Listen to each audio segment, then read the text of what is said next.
Imagina a seguinte cena.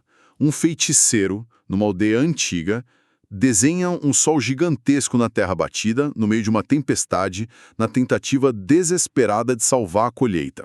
Uhum, uma imagem clássica. Sim, e à primeira vista, a nossa mente moderna, julga isso como uma superstição boba, sabe?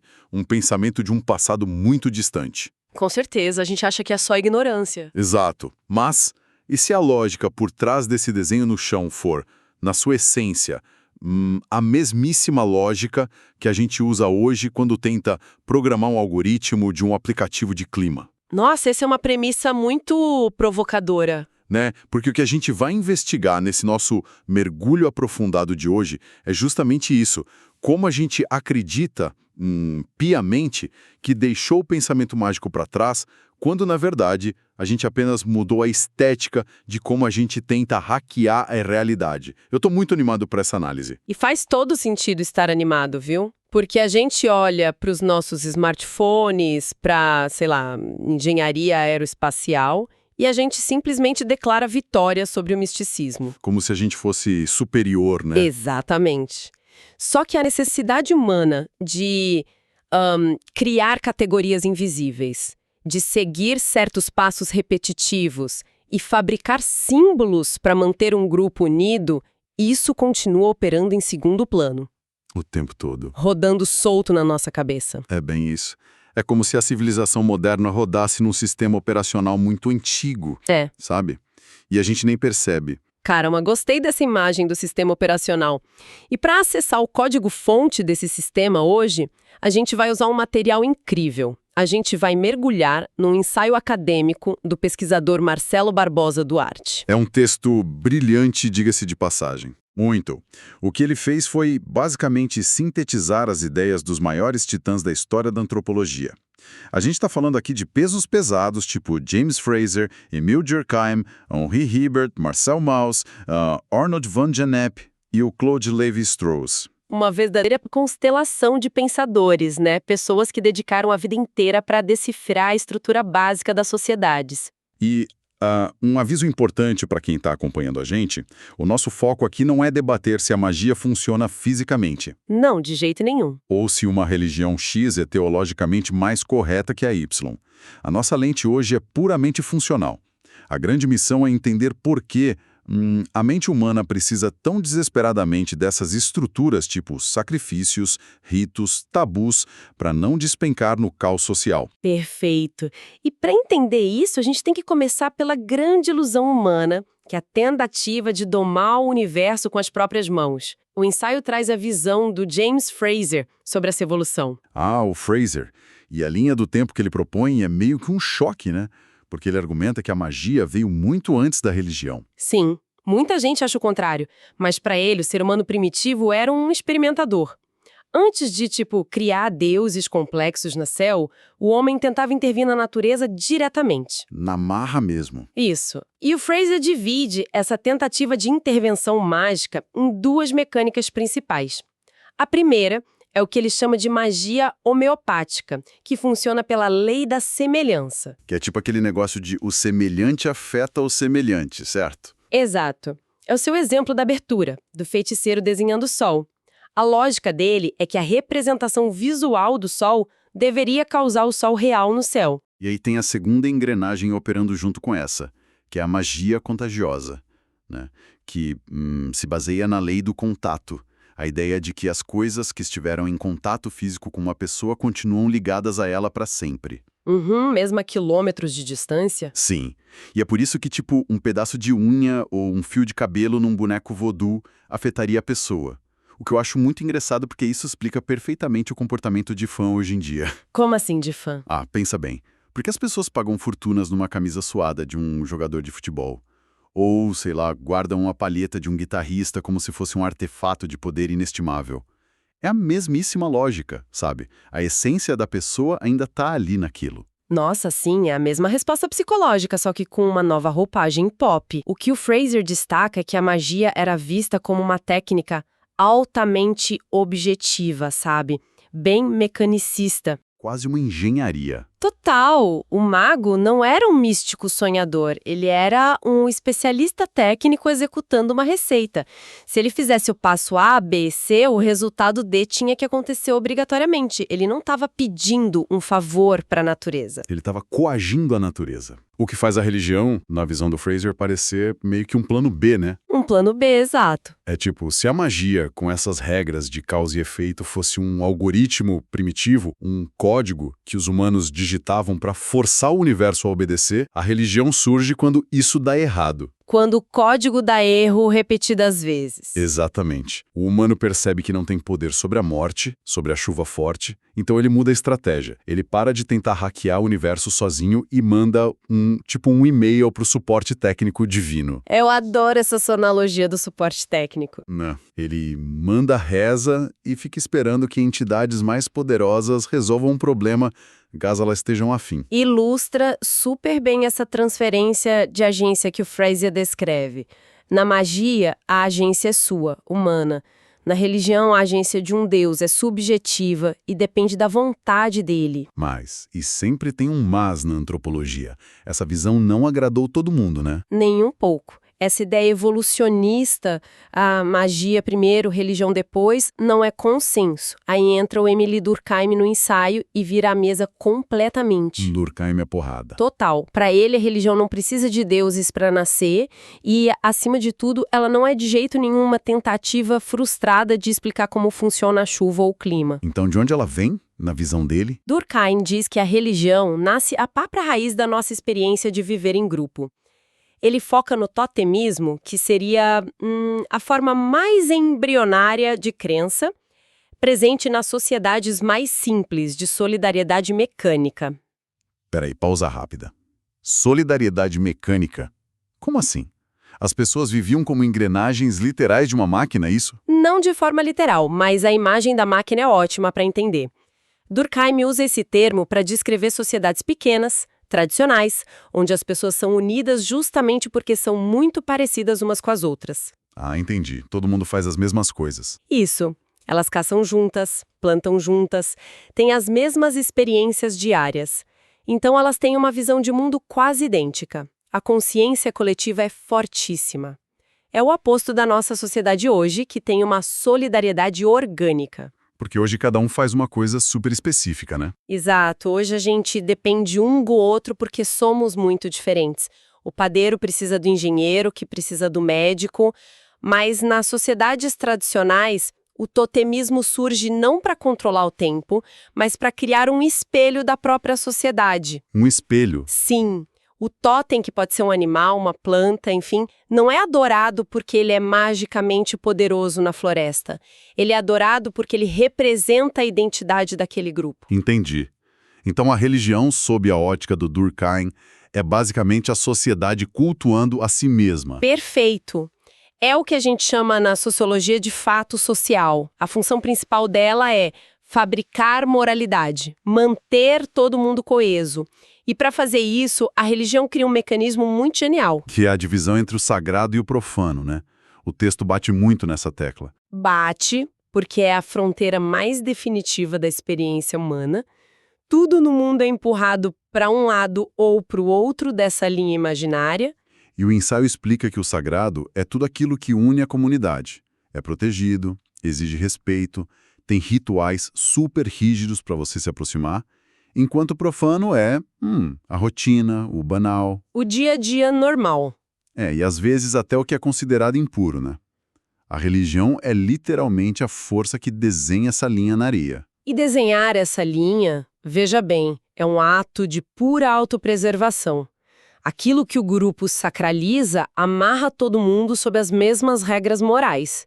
Se você apaga essa fronteira entre sagrado e profano, a estrutura da cultura colapsa em anomia. Anomia é a falta de regras, né? O caos absoluto. Exatamente. Sem o sagrado, a moralidade desmancha. Mas, me tira uma dúvida aqui, tentando conectar essas ideias.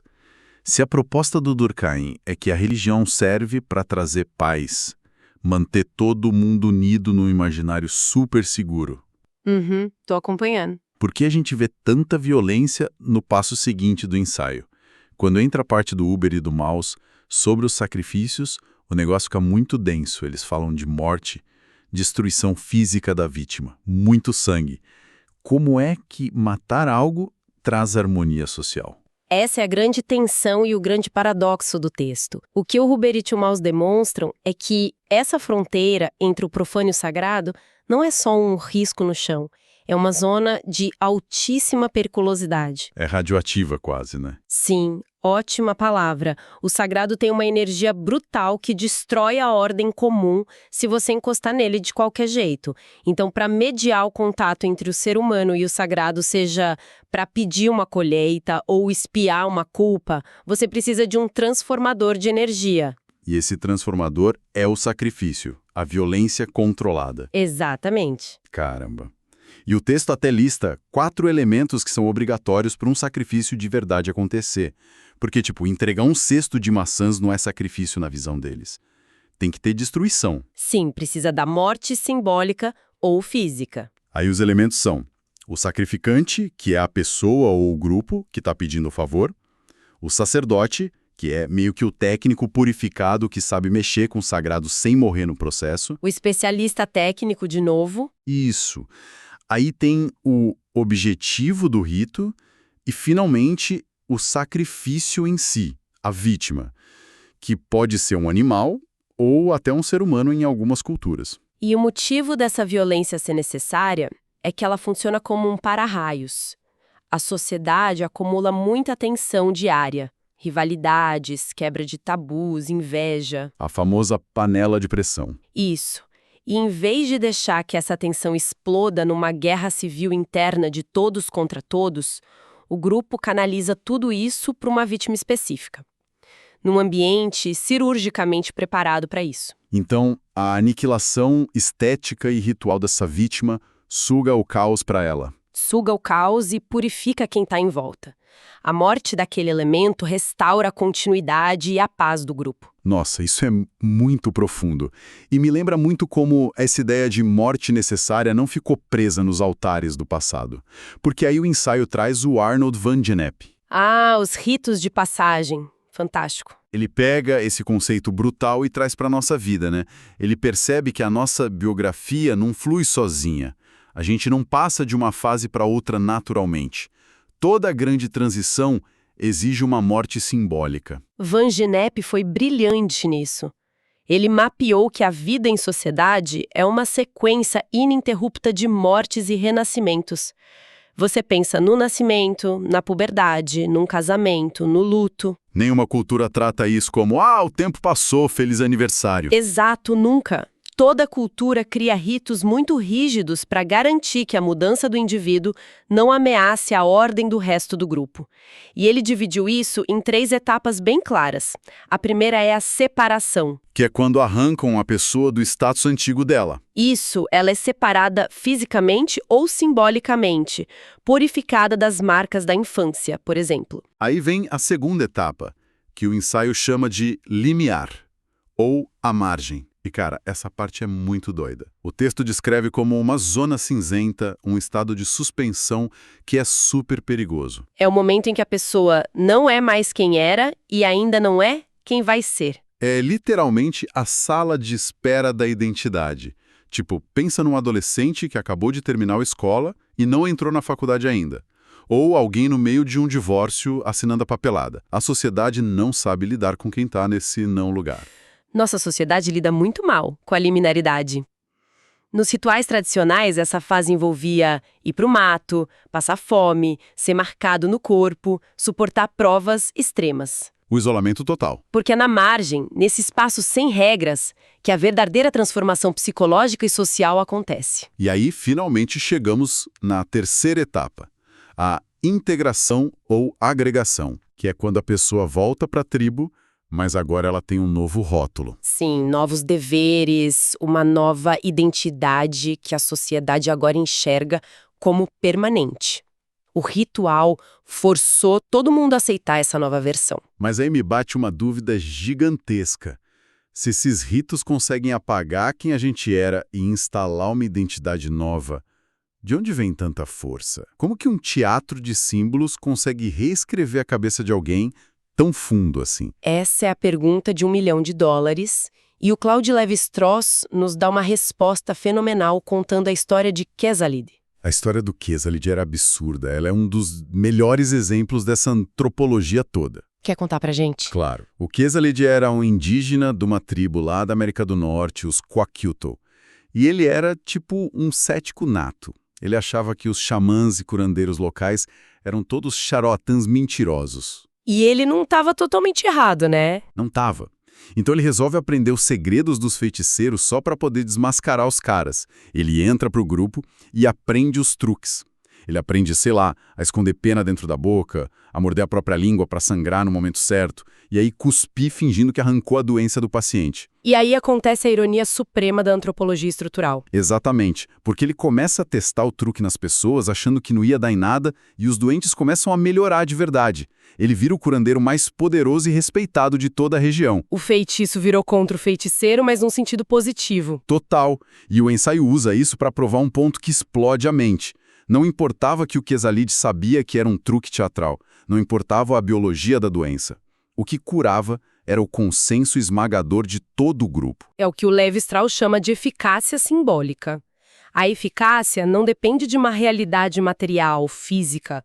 Ela depende da estrutura da sociedade em volta. O paciente acredita no mito, o público ali em volta acredita no poder do curandeiro e o próprio curandeiro acaba acreditando em si mesmo.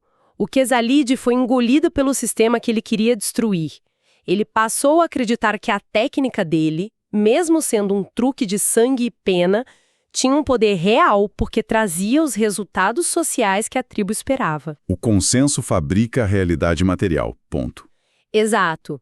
E essa ideia de que símbolos fabricam a realidade fica com contornos quase assustadores quando a gente entra no pensamento do Victor Turner. O Turner pesa a mão, né? Porque para ele os símbolos num ritual não são só enfeite ou decoração festiva. Não, eles são o que ele chama de fatores de ação social. O ensaio dá um exemplo fantástico com o tambor ritualístico dos Ndembo. Me explica melhor essa do tambor. Eu achei fascinante, mas queria entender a mecânica. É simples. Num ritual dessa tribo africana, o tambor não para de bater. Mas ele não tá ali para fazer música de fundo ou dar um clima legal. O som físico do tambor é um instrumento puro de coerção. Caramba, coerção. Sim, ele dita o ritmo da obediência. Ele entra no corpo da pessoa e força os indivíduos a lembrarem da hierarquia, da posição deles na tribo, das obrigações. Você não tem como ignorar a estrutura social quando tem um símbolo batendo na sua cabeça sem parar. Entendi. Mas o exemplo que realmente me deixou sem palavras nesse trecho do Turner foi o rito dos meninos indígenas Omaha, lá na América do Norte. Porque ali a coerção simbólica literalmente dobra a biologia da pessoa. Aquele exemplo é o ápice da formatação estrutural. O texto relata que durante o rito de passagem de um menino dessa tribo, ele vai para o isolamento buscar uma visão, certo? Certo. E se, durante o delírio ou o sonho lá no mato, ele sonhar com objetos ou elementos que a tradição da tribo classifica rigorosamente como sendo do universo feminino, a vida dele muda para sempre. O que é muito louco para nós, né? Porque a gente acorda, toma um café e diz: nossa, tive um sonho bizarro hoje. Mas lá não. O consenso esmagador da tribo cai em cima do menino. O sonho não é uma curiosidade psicanalítica, é um diagnóstico social inquestionável. Inquestionável. A pressão coletiva é tão absoluta e a interpretação dos símbolos é tão rígida que forçam esse jovem a se realinhar. A tribo exige que, a partir daquele exato momento, ele adote o comportamento, as vestimentas e as funções sociais que pertencem às mulheres da tribo. Sem choro nem ranger de dentes. É uma coerção invisível, mas tem uma força tectônica. A estrutura tribal não admite a anomalia solta por aí. Ela tem que categorizar aquilo e resolver para que a identidade geral não sofra uma ruptura. Não é uma escolha de gênero individual do menino, percebe? Nossa, não é mesmo. É a manutenção implacável da normalidade através da formatação forçada de quem desvia, ainda que em sonho. Isso mesmo. A engrenagem não pode parar. Bom, E para amarrar como essa formatação mental roda na prática, o ensaio conclui mostrando os 3 motores principais desse sistema de controle: linguagem, crenças e repetição. A santíssima trindade do controle social. Perfeito. A linguagem, que não é só para a gente dar bom dia. É a ferramenta que decreta o que é real e o que não é. Ela foca no que importa e esconde propositalmente o que poderia dar defeito no ritual. E aí entram as crenças, que funcionam meio que como um pacto de adesão. O concordo com os termos de uso. Exato, é a nossa capacidade humana de depositar uma confiança cega no sistema. A gente abre mão do nosso ceticismo em troca da segurança de pertencer a um grupo. É confortável acreditar. E, por último, o motor da repetição, que é, tipo, a prensa mecânica disso tudo. A repetição exaustiva das músicas na igreja, das datas comemorativas todo ano, de levantar quando o juiz entra na sala. Os anos e anos numa carteira de escola. Sim, essa repetição física no músculo que injeta o conteúdo simbólico direto nos nervos da gente, fazendo o que é puramente artificial parecer totalmente natural. Quando é que a gente junta essas 3 peças, a conclusão do texto é muito poderosa. A linguagem, a crença e a repetição formam literalmente a programação invisível que dita nossa sanidade. E os sacerdotes, os curandeiros ou os políticos e juízes de hoje são os administradores da rede. Instalando os pentes e atualização na mente coletiva para garantir que a sociedade não trave. Ou você aceita os termos e entra na roda dos significados, ou o sistema vai te expulsar ou te reescrever na marra. O que esses antropólogos todos nos ensinam é que a coesão social nunca, jamais é pacífica ou natural. Ela custa muito esforço. E isso puxa a gente violentamente para a importância disso tudo no nosso dia a dia agora. Porque é muito tentador ler palavras tipo totem, tribo indembo e achar que a gente estava fazendo um tour no museu, né? É muito fácil se distanciar. Mas a verdade é que a gente não mudou 1 milímetro na estrutura. A gente só trocou a roupa dos rituais. As roupas e os cenários. Exatamente. Hoje os nossos totens e símbolos sagrados são seculares, mas são sagrados igual.